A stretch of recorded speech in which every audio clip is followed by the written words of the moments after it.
Hey everyone, it's Judy, the Body Confidence Coach, author of The Little Book of Body Confidence and creator of the Body Confidence Journey, the coaching program for women who want to stop chasing the perfect body and embrace the one that they are in. And today is Body Confident Friday. Welcome to the show. So today I want to talk about something that I hear repeatedly from women, and it's when they say to me, I can't accept this body the way that it is.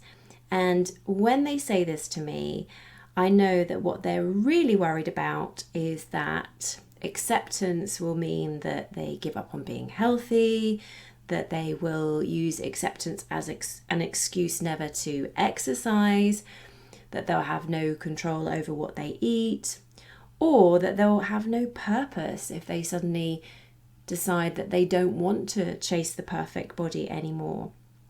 And there is so much resistance to body acceptance precisely because it goes against everything that you have ever learned about your body from the diet, beauty, and even some fitness culture.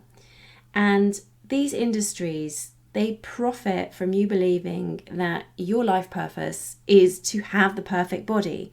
But these standards of beauty are constantly shifting, and they're just that bit out of reach every time that you try and stretch for them, meaning that you have to work harder and harder to get anywhere near them. And because you've internalized these ideals and invested so much time and effort into achieving them, it's no wonder that you feel like a failure when either you can't achieve them or you feel like a quitter if you have to give up on them, which you're not, by the way, because they're completely unrealistic and unattainable ideals. And it's easy for you to assume that if you're not actively working towards a better body through diet or beauty regimes or relentless exercise, that you can't be happy or healthy, because that's what our culture teaches us. And if you give up on doing all of these things, you can then start believing that you can't do anything that is nourishing or caring for your body, because it feels like acceptance means that you've just thrown all those things out of the window. And to top it all off, if you're heavily invested in achieving a better body, you've probably lost touch with who you really are and what lights you up as a person.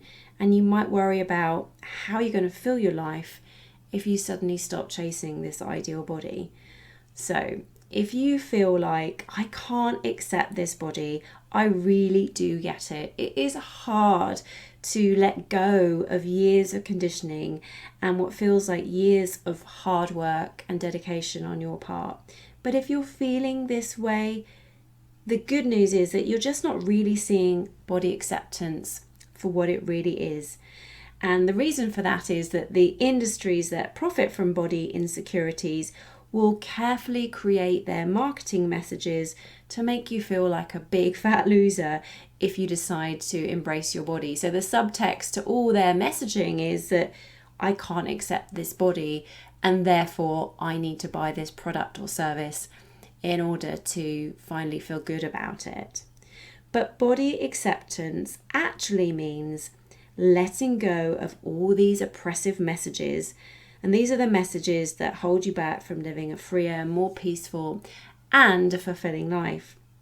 So if body acceptance isn't giving up on health and letting yourself go, what is it? So I'm going to tell you now what body acceptance really means. And I really hope that this creates a shift in the way that you think about it. So fundamentally, I see body acceptance as being kinder and more compassionate to yourself, which in my book is the opposite of giving up. Quite simply, you are never going to treat yourself well by shaming your body and punishing it with restrictive diets and exercise regimes, because it is virtually impossible to treat something well that you hate. So here's a bit of an example for you to try to give you a different perspective on this. So imagine if you owned a home that you absolutely hated. would you want to take care of it? Probably not. More likely you'd be far less motivated to clean it, tidy it, or add any loving touches to it. And it's exactly the same with your body. When you hate it and you're actively shaming it, you become disconnected from it. And when you do that, you're not listening to what it needs. You're not listening to whether it needs food, movement, or rest. And you're more likely to starve it or push it to the point of exhaustion. And then maybe when you get sick, you don't rest. And all the while, you'll be thinking that your body is against you, that it's not working with you. But how is that healthy? But what if instead of treating your body in that way, as if it was something that you hated, what if you decided to treat your body with more kindness? So that would mean each day really tuning into what your body needs. So you might notice that you're hungry and you need to rest, or you might notice that you're full after you've eaten something. You would notice what movement maybe your body wanted, or does it want to rest instead? I don't see how that is unhealthy or giving up. It's a much healthier approach. And that is what body acceptance is all about. So if you're still struggling with the idea of body acceptance, and I know this is a big ask to go from suddenly thinking that body acceptance is, letting yourself go, to thinking that it's a much healthier approach to your body. Ask yourself this question: how has not accepting your body worked for you so far? So ask yourself, with what you're doing right now, by hating or shaming your body or always wishing that it was different, how do you feel most days? So I'm going to take a guess that you spend maybe a lot of time counting calories, shaming yourself in the mirror, maybe feeling guilty for eating, punishing your body at the gym, comparing your body to any and everyone, or panicking when you step on the scales. And none of those things can possibly make you feel good. And the paradox is that you can only change how you feel about yourself and your body through unconditional acceptance.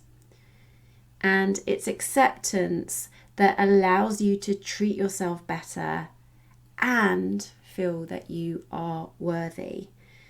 And while diets are designed to fail, you can't fail at acceptance. You can't be a failure while you're learning to treat your body with kindness and you're learning to recognize your own worth.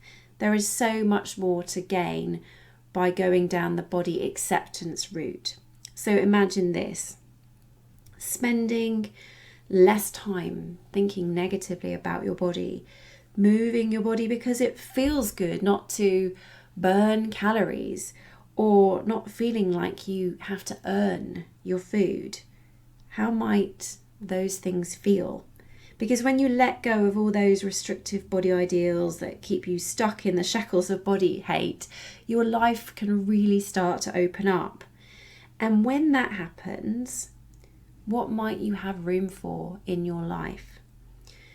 Body acceptance is not giving up on your body or being unhealthy. It is quite the opposite. It's an active practice that allows you to treat your body with greater care and respect.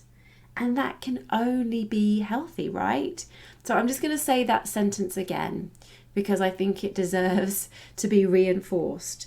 That body acceptance is an active practice that allows you to treat your body with greater care and respect.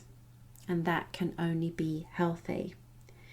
So if you are someone who feels like, I can't accept this body, I invite you to really take a moment, or actually a few moments after you've listened to this episode, to reflect on what I have said. And just to help you with your self-reflection, I've got a few coaching questions that will help you. So you might want to pause this audio to make a note of the questions and then go away and to reflect on them after this audio is finished. So the first question is to ask yourself, where does the belief I can't accept this body come from? Then ask, do I respect and trust the source of this belief? It's really important to understand where this belief has come from, because if you dig deep enough, it's likely it's come from diet, beauty culture, or appearance-obsessed culture. Then ask, how has my belief shifted because of what I have just heard? So from what you've heard in this episode, has your belief shifted at all? What's my biggest takeaway from this episode? And what's one small step I can take to embrace body acceptance? So I really hope that you find those questions useful, and I'd love to hear your answers to any or all of them. So please let me know in the comments wherever you are listening. So I hope that you've enjoyed this rather extended episode of Body Confident Friday today. This is a subject I feel really strongly about because I think body acceptance gets a really bad reputation. And that reputation, surprise, surprise, really comes from, diet and beauty culture and their own agenda behind what will happen if we all started to accept our bodies. That is all I've got for you for this episode of Body Confident Friday. Thank you for listening, and I hope to catch you next time.